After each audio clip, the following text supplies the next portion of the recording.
नमस्कार, अमर छत्तीसगढ़ देख रहे हैं आप। खबरों का रुख करेंगे। मुख्यमंत्री भूपेश बघेल का बीजापुर दौरा और बीजापुर दौरे के दौरान कुटरू पहुंचे मुख्यमंत्री भूपेश बघेल। आवापल्ली में जन चौपाल, यहां आदिवासी सभा में शिरकत करेंगे सीएम भूपेश बघेल। जनप्रतिनिधियों और आम लोगों से मुलाकात भी करेंगे। जिले को छावनी में तब्दील किया गया है। सीमावर्ती इलाकों में सुरक्षा के पुख्ता इंतजाम किए गए हैं। तो ये बड़ी खबर है। मुख्यमंत्री भूपेश बघेल बीजापुर दौरे पर हैं और यहां पर आदिवासियों की जन चौपाल भी लगाएंगे। इसके अलावा आदिवासियों की सभा में शिरकत भी करेंगे सीएम भूपेश बघेल। जनप्रतिनिधियों और आम लोगों से भी मुलाकात करेंगे। जिले को छावनी में तब्दील किया गया है। इसके अलावा सीमावर्ती इलाकों में भी सुरक्षा के पुख्ता इंतजाम किए गए हैं। तो लगातार प्रदेश दौरे पर हैं सीएम भूपेश बघेल। अलग अलग जिलों और संभागों का दौरा कर रहे हैं और आज बीजापुर दौरे पर हैं सीएम। ममता लांजेवार हमारे साथ जुड़ी हैं। ममता, क्या खास है आज के बीजापुर दौरे में सीएम भूपेश बघेल का? कहां और कौन कौन सी बैठकें, जन चौपालें? ममता, देखिए, मुख्यमंत्री भूपेश बघेल लगातार बस्तर संभाग का दौरा कर रहे हैं। कोंटा से उन्होंने शुरुआत की, उसके बाद में सुकमा पहुंचे। सुकमा में अधिकारियों की अधिका बैठक ली और तमाम तरह के निर्देश जो दिए हैं स्कूलों को लेकर, स्वास्थ्य को लेकर, लघु वनोपज को लेकर। उसके बाद में बीजापुर जिले के कुटरू पहुंचे हैं और घोर नक्सल प्रभावित ये इलाका है और यही वजह है कि उनकी सुरक्षा के तमाम बंदोबस्त किए गए हैं।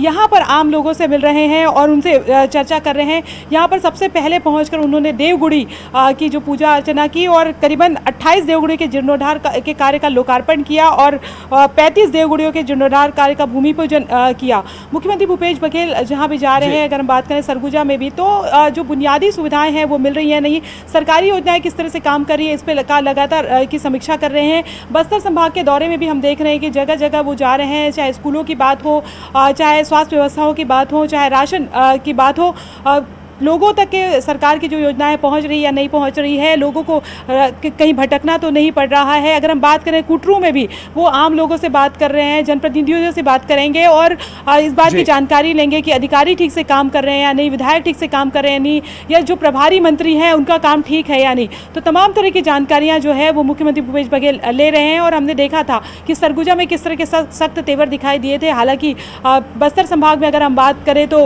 अभी तक के एक तरह से कहें कि अधिकारियों के लिए राहत की बात है कि अभी तक ऐसी कोई गाज गिरी नहीं है किसी पर। लेकिन ये जरूर है कि अधिकारी भी सांसद में है और मुख्यमंत्री ने कहा है कि जो अच्छा काम करेंगे उनकी तो उनको अप्रिशिएट किया जाएगा, लेकिन जिनके काम में कोताही दिखाई देगी जाहिर तौर पर वो उनको सतर्क रहना चाहिए और सख्त तेवर भी मुख्यमंत्री के दिखाई देंगे। जी बिल्कुल, तो सख्त तेवर भी मुख्यमंत्री के लगातार नजर आ रहे हैं। जो अच्छा काम करने वाले कर्मचारियों ने अप्रिशिएट भी कर रहे हैं मुख्यमंत्री। एक और महत्वपूर्ण बात, चूंकि बीजापुर नक्सली बेल्ट भी है ममता, उस लिहाज से सुरक्षा भी चाक चौबंद है इस दौरे के दौरान सीएम के।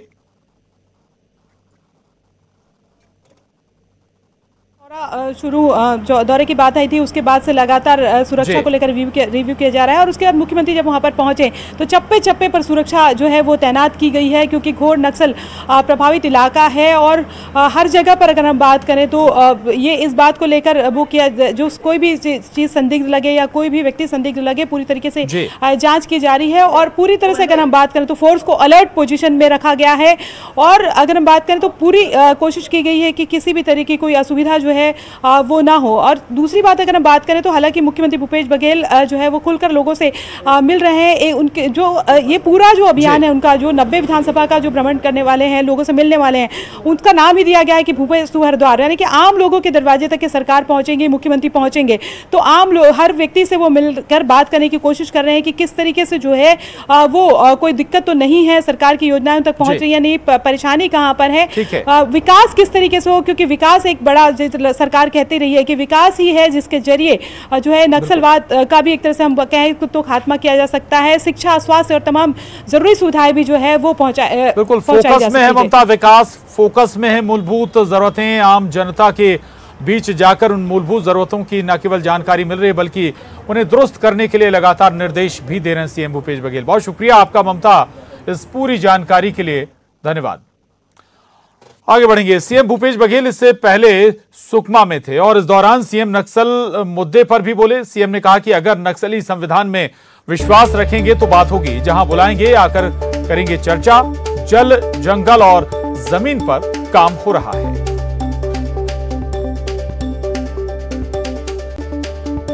तो मुख्यमंत्री भूपेश बघेल इससे पहले सुकमा पहुंचे थे और आपको बता दें यहां पर नक्सली मसले पर भी उन्होंने प्रतिक्रिया दी है। मुख्यमंत्री भूपेश बघेल ने कहा कि अगर नक्सली संविधान में विश्वास रखेंगे तो फिर बातचीत जरूर होगी, जहां बुलाएंगे आकर चर्चा करेंगे। जल, जंगल और जमीन पर लगातार काम हो रहा है।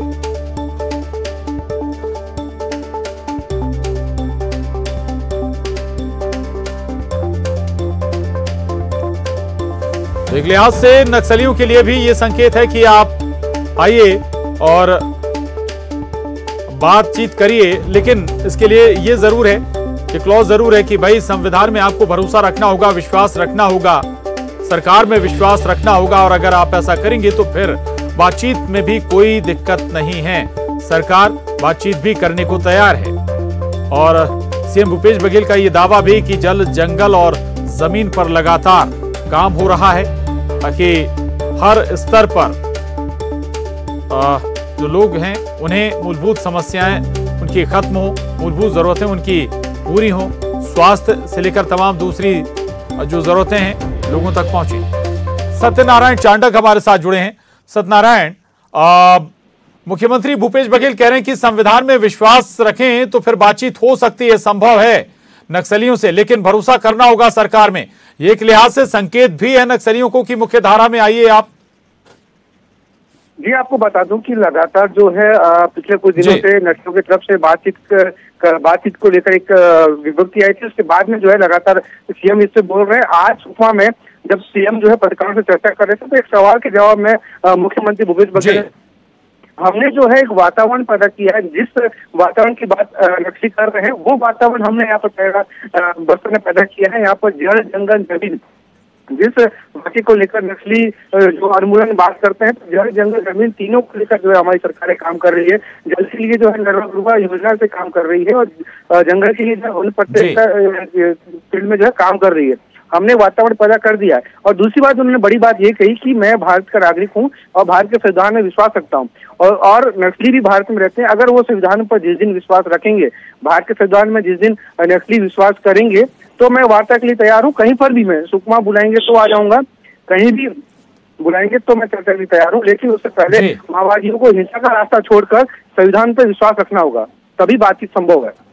बिल्कुल जी। सत्यनारायण, 3 मोर्चों पर अगर हम बात करें तो 3 मोर्चों पर एक साथ फोकस है सरकार का। एक तो बातचीत के लिए संकेत दे रहे हैं मुख्यमंत्री भूपेश बघेल, दूसरा ये कि बेहद सख्त एक्शन भी नक्सली मूवमेंट के खिलाफ हो रहा है। एंटी नक्सल मूवमेंट लगातार चल रहे हैं, जवान लगातार डटे हुए हैं। दूसरी तरफ विकास पर भी फोकस किया जा रहा है ताकि नक्सलियों के प्रभाव को कम किया जा सके। सत्यनारायण जी, ये भेंट मुलाकात कार्यक्रम के दौरान जो है प्रदेश के मुखिया भूपेश बघेल 3 बातों पर जो है उन्होंने ज्यादा जोर दिया है। उनका मानना है कि पिछले 3 साल में बस्तर में खास करके जिन इलाकों में सड़कें नहीं थी, जिन इलाकों में असुरक्षा था, असुरक्षा का भय का वातावरण था, उन इलाकों में जो है कैंप स्थापित किए गए, वहाँ पर सड़कें पहुंचाई गई, वहाँ पर मोबाइल नेटवर्क पहुंचाया गया है, वहाँ पर भय का वातावरण दूर किया गया है।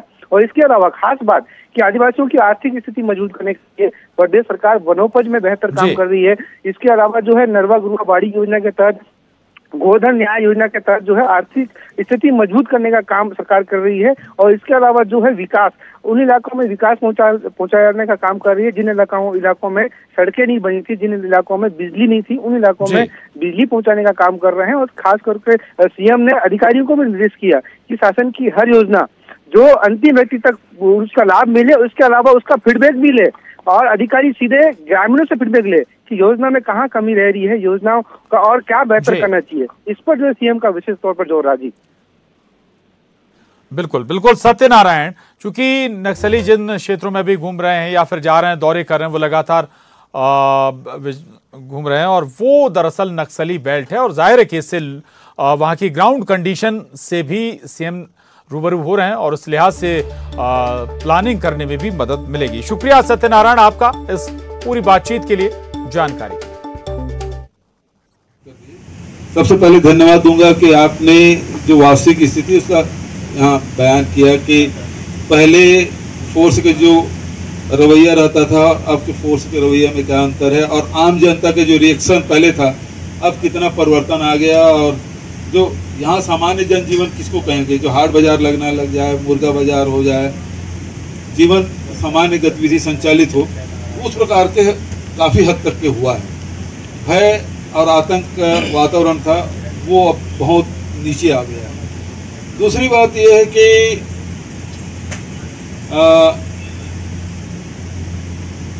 नक्सलियों से बातचीत करने के बाद थे, तो देखिए वातावरण तो हमने बना दिया। मुख्य रूप से बात उनकी क्या थी, यदि मूल में जाएं तो मूल बात ये थी जल जंगल जमीन की बात करते थे। तो जंगल का अधिकार हमने दिए, चाहे वो व्यक्तिगत दावे पट्टा देने की बात हो, चाहे सामुदायिक दावे हो, ये दोनों काम हमारे हुए। और न केवल व्यक्तिगत दावे के हमने उसमें लोन भी देने को शुरू किया, उसे धान खरीदी, फसल खरीदी करने की भी व्यवस्था की। दूसरी बात यह है कि अब जो नदी है, नाला है, पानी की जो बात है, जल जंगल जमीन की बात करते हैं, तो जल बचाने के लिए हमारा नरवा प्रोजेक्ट चल रहा है, जिसमें आपके ज़िले में भी बहुत सारे नाला प्रोजेक्ट हमने लिए हैं ताकि पानी सुरक्षित हो, ताकि चाहे जंगल में रहने वाले लोग हों उसको पानी, उसकी सिंचाई के, पेयजल निस्तार के हो, उसी प्रकार से वन्य प्राणी वन्य जीव है उसके भी पानी की व्यवस्था हो, तो उस दिशा में हम लोग काम कर रहे हैं। और सुकमा के कोंटा विधानसभा क्षेत्र में अपनी यात्रा की शुरुआत करते हुए मुख्यमंत्री भूपेश बघेल रामलिंगेश्वर मंदिर में पूजा अर्चना उन्होंने की और इसके बाद वो सामुदायिक स्वास्थ्य केंद्र का निरीक्षण करने पहुंचे। यहां उन्होंने स्वास्थ्य सुविधाओं का जायजा लिया। इस दौरान उन्होंने वहां मौजूद बुजुर्ग मरीज के साथ बैठकर बातचीत की। हालांकि स्थानीय बोली समझने में मुख्यमंत्री को परेशानी हुई और ऐसे में साथ में मौजूद मंत्री कवासी लखमा ने मुख्यमंत्री के लिए ट्रांसलेटर की भूमिका निभाई।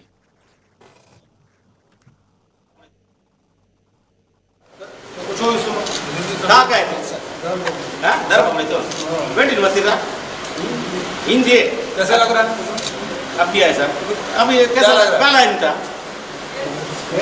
पेड़ को पेट में दर्द है? नहीं, बुखार है। बुखार है? अच्छा, वो गोली वाट थोड़ी ले, वाट थोड़ी सूजी डॉक्टर अभी कब से बुखार? एक हफ्ता हुआ। एक हफ्ता कोई दवाई नहीं लिया? अब आया हो? अभी भी नहीं लिया है, अब भी से है। 8 दिन रुका। अच्छा, इलाज कराओ। 8 दिन क्यों रुक गए?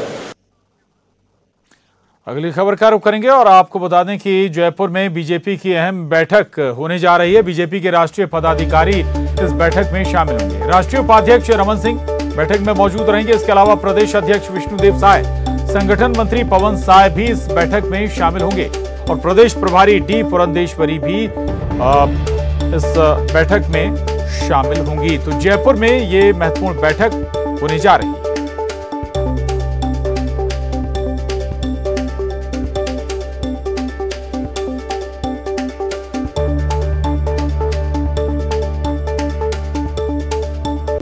और बड़ी खबर है, रायपुर से राज्यपाल का ट्विटर हैंडल बहाल हो गया है। किया गया था ट्विटर हैंडल और एलन मस्क को एक टैग भी किया गया था। क्रिप्टो को लेकर ये ट्वीट किया जा रहा था। तो ये बड़ी खबर है, राज्यपाल का ट्विटर हैंडल बहाल हो गया है। आपको बता दें कि कुछ वक्त पहले ट्विटर हैंडल हैक हो गया था और उसके बाद अब जाकर रिकवर कर लिया गया है राज्यपाल का ट्विटर हैंडल। बता दें आपको कि एलन मस्क को टैग किया गया था। क्रिप्टो को लेकर ये ट्वीट था जिसे एलन मस्क को भी ट्वीट टैग किया गया था। अवधेश मिश्रा हमारे साथ जुड़ गए हैं। अवधेश, हालांकि अच्छी बात है कि ट्विटर हैंडल रिकवर कर लिया गया है राज्यपाल का, लेकिन चिंता का सबब तो है कि राज्यपाल का ट्विटर हैंडल भी हैक हो जाता है। कुछ इससे क्या चीजें टैग या ये कहीं की ट्वीट हुई इस दौरान जब तक ये हैक रहा? अवधेश, की बात है प्रशांत, क्योंकि जिस तरह से राज्यपाल जैसे एक सबसे बड़े सर्वोच्च संस्था का ट्विटर हैंडल का हैक हो जाना और एक दो नहीं बल्कि 17 बार ट्वीट होना और वो भी एलन मस्क को टैग करके क्रिप्टो करेंसी को लेके अच्छा दिन बताना, ये अपने आप में बताने के लिए काफी है कि एक सर्वोच्च संस्था के जो व्यक्ति हैं उनका ट्विटर अकाउंट हैक हो जाता है। निश्चित तौर पर बेहद चिंता का विषय है। इससे पहले भी हमने देखा कि राज्य निर्वाचन आयोग के वेबसाइट को भी, के ट्विटर हैंडल को भी इस तरह से हैकरों ने हैक कर लिया था और वहां पे कुछ पाकिस्तान से संबंधित चीजों को पोस्ट किया गया था। तो लगातार ये बातें सामने आ रही है। कुछ दिन पहले हमने देखा कि पुलिस विभाग का भी ट्विटर हैंडल हैक हुआ था। तो लगातार इस तरह से साइबर अपराध से ही जुड़ा ये पूरा मसला है कि जिस तरह से ट्विटर हैंडल को हैक कर लिया जाता है। ऐसे में सवाल यह है कि सिक्योरिटी है कहां पे, सुरक्षा के जो तमाम मानक है, जो राज्यपाल का ट्विटर हैंडल है वो पहले से वेरीफाइड अकाउंट है, ब्लू टिक वाला अकाउंट है, अगर वो भी हैक हो जा रहा है और उसके बाद 17 ट्वीट हो जाते हैं तो बताने के लिए काफी है कि मामला बेहद ही गंभीर है, चिंताजनक है। हालांकि राजभवन की ओर से यह कहा गया है कि कुछ देर के लिए ट्विटर हैंडल हैक किया गया था, पासवर्ड को बदल के उसे रीस्टेट कर दिया गया है, लेकिन इस पे और आगे क्या कुछ किया जाएगा और न केवल राज्यपाल का ट्विटर हैंडल बल्कि छत्तीसगढ़ सरकार से जुड़े जितने भी वेबसाइट है, जितने भी ट्विटर हैंडल है, उन तमाम चीजों की सुरक्षा के लिए क्या कुछ निर्णय लिया जाएगा ये आने वाला वक्त तय करेगा। लेकिन इतना तो तय है कि जो भी हैकर हो उनके हौसले बेहद ही बुलंद है कि वो सीधे राज्यपाल के ट्विटर हैंडल को भी हैक करने लगे हैं। बिल्कुल बिल्कुल जरूरत है। आप पुलिस महकमे का सोशल मीडिया अकाउंट का भी जिक्र कर रहे हैं और जाहिर है कि ऐसे तमाम अकाउंट्स को मजबूत करना होगा, इनकी सुरक्षा मजबूत करनी होगी। शुक्रिया अवधेश इस पूरी जानकारी के लिए। आगे बढ़ेंगे। रायपुर से बड़ी खबर है। मंत्री रविंद्र चौबे की बैठक कलेक्ट्रेट में, यह बैठक जारी है मंत्री रविंद्र चौबे की और रायपुर के विकास कार्यों की समीक्षा कर रहे हैं मंत्री रविंद्र चौबे।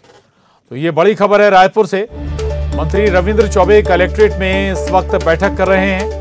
बता दें कि इस बैठक में रायपुर के विकास कार्यों की समीक्षा कर रहे हैं मंत्री रविंद्र चौबे। तस्वीरें देख रहे हैं आप इस बैठक की। दरअसल रायपुर में यह बैठक चल रही है मंत्री रविंद्र चौबे के नेतृत्व में।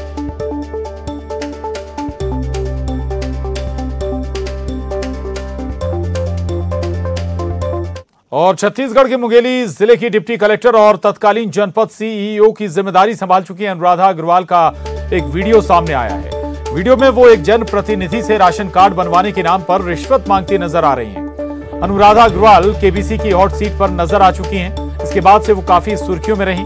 वीडियो वायरल होने के बाद फिर से उनकी चर्चा है। अनुराधा अग्रवाल वर्तमान में मुंगेली की डिप्टी कलेक्टर हैं। इसके पहले वो जनपद पंचायत लोरमी में मुख्य कार्यपालन अधिकारी रही थी। ये वीडियो उसी समय का बताया जा रहा है। आरोप है कि उन्होंने राशन कार्ड बनवाने के बदले पैसों की मांग की है। फिलहाल वो 22 अप्रैल से मातृत्व अवकाश पर चल रही हैं। जानकारी के मुताबिक कुछ समय पहले जनपद उपाध्यक्ष खुशबू वैष्णव राशन कार्ड बनवाने के लिए अनुराधा के पास गई थी। इसी के बदले पैसे मांगने का आरोप है। कहा जा रहा है कि इस वीडियो को खुद खुशबू ने वायरल किया है। न्यूज़ 18 इस वायरल वीडियो की पुष्टि नहीं करता। तो राशन कार्ड के एवज में उनसे कुछ मांग की गई और शासन की बहुत ही अच्छी योजनाएं हैं ये गरीबों को राशन कार्ड बनवाना। और यह जो राशन कार्ड बनवाया जाता है तो इससे हमारी गरीब जनता को चावल मिलता है और गरीब जनता का पेट भरता है।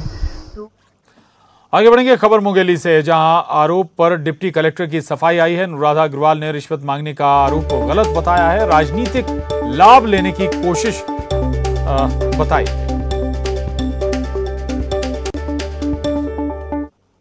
लगाए हैं, लेकिन मैं बताना चाहूंगी कि ये आरोप बिल्कुल बेबुनियाद है, क्योंकि आप स्वयं वीडियो को देख सकते हैं। मेरे द्वारा कहीं पर भी उनसे पैसे की मांग नहीं की गई है। वीडियो में पैसे की मांग किया जाना पुष्ट नहीं होता है, न ही मेरे द्वारा पैसे मांगे गए हैं। और मैडम के आवेदन देने के दूसरे दिन ही मैंने उनको उनके सारे राशन कार्ड बनाकर भी दे दिए थे। उपाध्यक्ष मैडम ने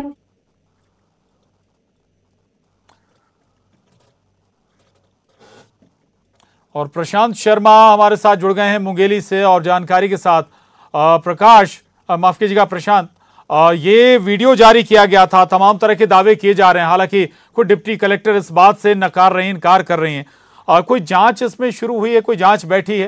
इस वीडियो की सत्यता की कोई जांच शुरू हुई है क्या प्रशांत? जी प्रशांत, मैं बता दूं कि ये पूरा मामला मुंगेली जिले के लोरमी जनपद पंचायत का है, जहां जनपद पंचायत उपाध्यक्ष खुशबू वैष्णव के बाद सोशल मीडिया में ये वीडियो वायरल करने के बाद से बवाल मचा हुआ है और लगातार ये वीडियो सोशल मीडिया में वायरल किया जा रहा है। वहीं हमारी बात खुशबू वैष्णव से हुई है तो उनके द्वारा कहा गया है कि लोरमी इलाके में राशन कार्ड के लिए लोग भटक रहे हैं और लोगों को पैसे रिश्वत के रूप में देने पड़ रहे हैं, तब कहीं जाकर उनका राशन कार्ड बन रहा है और ऐसा लिखकर उनके द्वारा एक वीडियो पोस्ट किया गया है। वहीं हमारी बात जब डिप्टी कलेक्टर अनुराधा अग्रवाल से हुई है तो उनका कहना है कि 2 महीने बाद इस तरह का वीडियो वायरल करना कहीं न कहीं उनकी छवि को धूमिल करने के लिए किया जा रहा है, जिसको लेकर वो कार्रवाई की बात कहेंगे। वहीं मैं बता दूं कि हमारी बात मुंगेली जिले के कलेक्टर गौरव कुमार सिंह से हुई है तो उनका कहना है कि इस मामले के जांच के बाद कार्रवाई की जाएगी। वहीं जो जानकारी मिली है उसके अनुसार अतिरिक्त कलेक्टर को पूरे मामले के जांच का जिम्मा सौंपा गया है और उनके द्वारा जुड़े हुए लोगों से कथन लिया जा रहा है और उसके बाद कार्रवाई की बात कही जा रही है। जी प्रशांत। जी शुक्रिया प्रशांत आपका इस पूरी जानकारी के लिए, धन्यवाद। आगे बढ़ेंगे, बिलासपुर से बड़ी खबर है। केंद्रीय जेल के कैदी की संदिग्ध मौत का मामला। रेलवे पुलिस ने चोरी के मामले में इसे गिरफ्तार किया था। 2 दिन पहले गंभीर हालत में इसे सिम्स में भर्ती कराया गया था। मजिस्ट्रेट की मौजूदगी में अब शव का पंचनामा होगा। 5 दिन में केंद्रीय जेल में दूसरे कैदी की ये संदिग्ध मौत हुई है। ये बड़ी खबर है बिलासपुर से, जहां केंद्रीय जेल के कैदी की संदिग्ध मौत का यह मामला है। रेलवे पुलिस ने चोरी के मामले में गिरफ्तार किया था। विनोद कुशवाहा हमारे साथ जुड़े हैं और जानकारी के साथ। विनोद, केंद्रीय कारागार भी अब सवालों के घेरे में, चूंकि 2 दूसरी मौत है। ये प्रशांत सवालों के घेरे में इसलिए है कि जो मेमो भेजा गया है सिम्स चौकी में, उसमें ये कहा गया है कि डॉग बाइट से कैदी की मौत हुई है। ऐसे में अपने आप में ये बड़ा सवाल है कि आखिर जेल के अंदर डॉग कहाँ से आया, किसका डॉग था और क्या कैदी उसका शिकार हो रहे हैं। हालांकि परिजन आशंका इस बात की जता रहे हैं कि जेल के अंदर मारपीट हो रही है कैदियों के साथ में और वो गंभीर हालत में आ रहे हैं और फिर उनकी मौत हो जा रही है, क्योंकि परिजन इस बात से साफ तौर पर इनकार कर रहे हैं कि डॉग बाइट से एक दिन में किसी की मौत नहीं हो सकती और यही वजह कि हंगामा इतना बड़ा हो गया है। हालांकि मजिस्ट्रेट अब पहुंचे हुए हैं, बयान हो रहा है और पंचनामे की कार्रवाई हो रही है शव की और उसके बाद फिर पीएम भी होगा। लेकिन लगातार 5 दिन में ये दूसरा मामला आ गया। इससे पहले भी एक कैदी की मौत इसी तरह से संदिग्ध परिस्थितियों में हुई थी और यही वजह कि केंद्रीय जेल जो है वो लगातार सवालों के घेरे में है। और अब ऐसा ना हो कि राजनीतिक तूल पकड़े इस मामले में और फिर कोई बड़ा हंगामा हो और जेल प्रबंधन जो है वो कहीं ना कहीं कटघरे में खड़ा हो जाए। तो फिलहाल जांच की ज्यादा जरूरत है ताकि लगातार इस तरह के मामले सामने क्यों आ रहे हैं। साथ ही इस बुलेटिन में बस इतना ही। खबरों के लिए आप बने रहिए न्यूज़ 18 मध्य प्रदेश छत्तीसगढ़ के साथ।